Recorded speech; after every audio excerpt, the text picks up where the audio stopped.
আসসালামু আলাইকুম ওরহমতুল্লাহি ওয়াবারাকাতুহ।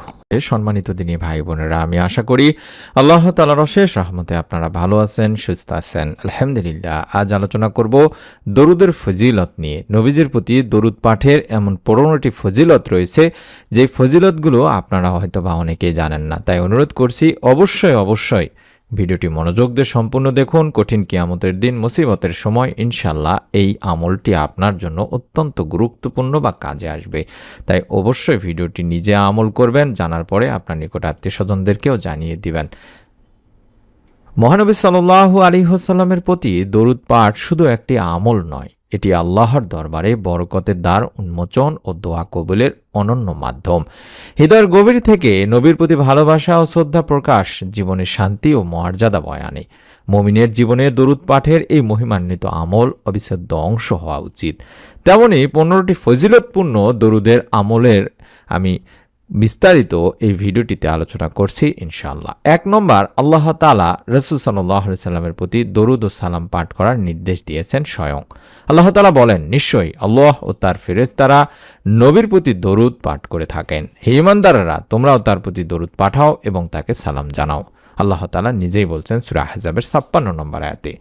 2 নম্বর, দরুদ পাঠ বান্দার মর্যাদা বৃদ্ধি করে এবং তার পাপ মোচন করে। রাসূল পাক সাল্লাল্লাহু আলাইহি ওয়াসাল্লাম বলেছেন, যে ব্যক্তি আমার উপর একবার দরুদ পাঠ করে, আল্লাহ তার উপর 10 বার রহমত বর্ষণ করেন, তার 10টি গুনাহ ক্ষমা করে দেন এবং তার জন্য 10টি মর্যাদা বা 10টি গুণ বৃদ্ধি করে দেন। এটি নাসাই শরীফের 1297 নম্বর একটি হাদিস।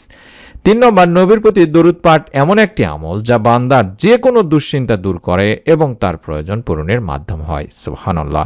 উবাই ইবনে কাব রাদিয়াল্লাহু তাআলা আনহু থেকে বর্ণিত হাদিসে বেশি বেশি দরুদ পাঠের ফজিলত সম্পর্কে মহানবী সাল্লাল্লাহু আলাইহি ওয়াসাল্লাম বলেন, তাহলে তোমার দুশ্চিন্তা দূর করা হবে এবং তোমার পাপ ক্ষমা করে দেওয়া হবে। এটি তিরমিজি শরীফের 2457 নম্বর একটি হাদিস।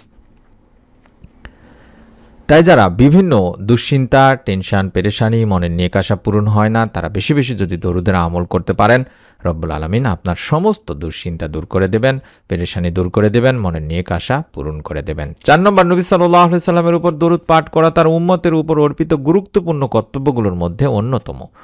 আমরা তার মাধ্যমে যে অগণিত কল্যাণ পেয়েছি তা ভাষায় প্রকাশ করা যাবে না। তাই তার প্রশংসা করা ও তার জন্য দোয়া করা এমন কর্তব্য যা আমাদের নিয়মিত পালন করা উচিত। 5 নম্বর, দরুদ পাঠ নবীজির শাফাত বা সুপারিশ লাভের একটি গুরুত্বপূর্ণ উপায় দিনী ভাই বোনেরা। হাদিস শরীফে বলা হয়েছে, যে ব্যক্তি প্রতিদিন সকাল সন্ধ্যায় মাত্র 10 বার করে দরুদ পাঠ করে, রাসূল পাক সাল্লাল্লাহু আলাইহি সাল্লামের উপর যদি 10 বার করেও দরুদ পাঠ করা হয়, তবে ওই নবীজি সাল্লাল্লাহু আলাইহি ওয়াসাল্লামের শাফায়াতের অধিকারী হবে। অর্থাৎ ওই ব্যক্তি কঠিন কিয়ামতের দিন মুসিবতের সময় বিশ্বনবী সাল্লাল্লাহু আলাইহি ওয়াসাল্লামের শাফায়াত লাভ করবে। এটি তাবারানী শরীফের একটি সহিহ হাদিস। অন্য হাদিসেও বর্ণিত হয়েছে, আল্লাহ রাসূল সাল্লাল্লাহু আলাইহি ওয়াসাল্লাম বলেছেন, যে ব্যক্তি মুহাম্মদ সাল্লাল্লাহু আলাইহি সাল্লামের উপর দরুদ পাঠ করে এভাবে দোয়া করবে যে, হে আল্লাহ, কিয়ামতের দিন তাকে তোমার সান্নিধ্য দান করো, তাহলে তার জন্য আমার শাফাত ওয়াজিব হয়ে যাবে। এটি তারগিব শরীফের একটি হাদিস। সুবহানাল্লাহ। 6 নম্বর, যখন কোনো বান্দা রাসূল পাক সাল্লাল্লাহু আলাইহি ওয়াসাল্লামের উপর দরুদ পাঠ করে, তখন আল্লাহ তাআলা নিজেই তার প্রতি রহমত বর্ষণ করেন এবং সম্মানিত মজলিসে তার প্রশংসা করেন। বান্দা যত বেশি দরুদ পাঠ করবে, আল্লাহ তার প্রশংসা তত বেশি করবেন এবং তাকে তত বেশি মর্যাদা দান করবেন। সুবহানাল্লাহ। 7 নম্বর, কঠিন কিয়ামতের দিন মহানবী সাল্লাল্লাহু আলাইহি ওয়াসাল্লামের সবচেয়ে নিকটবর্তী ও প্রিয় হবেন সেসব মানুষ যারা তার উপর সবচেয়ে বেশি দরুদ পাঠ করেছে।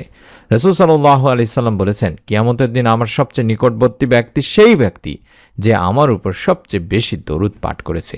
তিরমিজি শরীফের একটি হাদিস। 8 নম্বর, মুমিন বান্দার দরুদ ও সালাম সরাসরি রাসূল সাল্লাল্লাহু আলাইহি সাল্লামের দরবারে পেশ করা হয়। সুবহানাল্লাহ। আবু হুরায়রা রাদিয়াল্লাহু তাআলা আনহু, আল্লাহ রাসূল সাল্লাল্লাহু আলাইহি ওয়াসাল্লাম বলেছেন, কেউ যখন আমার উপর সালাম পাঠায়, তখন আমার আল্লাহ রব্বুল আলামিন আমার রূহ আমার দিকে ফিরিয়ে দেন, যাতে আমি তার সালামের জবাব দিতে পারি। এটিও আবু দাউদ শরীফের একটি হাদিস। আর যখন তার কোনো উম্মত তার উপর সালাম পাঠায়, তখন ফেরেশতারা এভাবে বলেন যে, হে মুহাম্মদ সাল্লাল্লাহু আলাইহি সাল্লাম, অমুক ব্যক্তি অমুকের পুত্র আপনার প্রতি সালাম পাঠিয়েছেন। সুবহানাল্লাহ। এটি সিলসিলা সহিহার একটি হাদিস। 9 নম্বর, নবীর উপর দরুদ পাঠ করা দোয়া কবুল হওয়ার গুরুত্বপূর্ণ একটি মাধ্যম। রাসূল পাক সাল্লাল্লাহু আলাইহি ওয়াসাল্লাম এক ব্যক্তিকে নামাজে দোয়া করতে শুনলেন, কিন্তু সে নবীর প্রতি দরুদ পাঠ করলেন না বা করেননি। তখন নবী সাল্লাল্লাহু আলাইহি ওয়াসাল্লাম বলেন, এ ব্যক্তি তাড়াহুড়া করে ফেলেছে। তখন তিনি তাকে বা অন্য কাউকে ডেকে বললেন, তোমাদের কেউ যখন নামাজে দোয়া করবে সে যেন প্রথমেই আল্লাহর প্রশংসা ও গুণাবলী বর্ণনা করে, তারপর আমার উপর দরুদ পাঠ করে, এরপর সে যা চায় তা আল্লাহর কাছে চাইতে পারে। এটি তিরমিজি শরীফের একটি হাদিস। 10 নম্বর, নবীর প্রতি দরুদ পাঠ করা তার প্রতি গভীর শ্রদ্ধা, শান্তি ও বরকত বর্ষণ এবং ঈমানের একটি পরিচায়ক। বিশেষ করে যখন বান্দা এটি নিয়মিত পাঠ করে, আল্লাহ তাআলা বলেছেন, যাতে তোমরা আল্লাহ রাসূলের উপর ঈমান আনো, তাকে সাহায্য করো, সম্মান করো এবং সকাল সন্ধ্যা তার মহিমা ঘোষণা করো বা দরুদ পাঠ করো। এটি আল্লাহ তাআলা নিজেই বলতেছেন সূরা ফাতার আয়াত 9-তে। এবং 11 নম্বর, দরুদ পাঠকারীর জন্য কিয়ামতের দিবসে কোনো অনুশোচনা থাকবে না।